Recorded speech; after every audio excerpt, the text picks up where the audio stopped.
Hujan deras mengguyur sejumlah wilayah di Kabupaten Hulu Sungai Tengah, Selasa tanggal 25 Mei tahun 2021, membuat sungai di Desa Alat Kecamatan Hantakan, Kabupaten Hulu Subgep Tengah kembali mengamuk.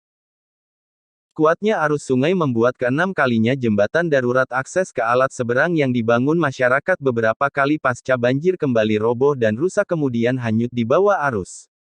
Informasi yang dihimpun Banjarmasinpos.co. Arus deras memutus kembali jembatan darurat penyeberangan dari kayu dan batang kelapa tersebut yang beberapa kali dibangun secara gotong royong. Hujan deras sejak pagi di wilayah Hulu Pegunungan Meratus membuat debit air Sungai Hantakan di Desa Alat dan Papagaran Kecamatan Hantakan Kabupaten Hulu Sungai Tengah (HST) dilaporkan meningkat dengan ketinggian mencapai 2 meter.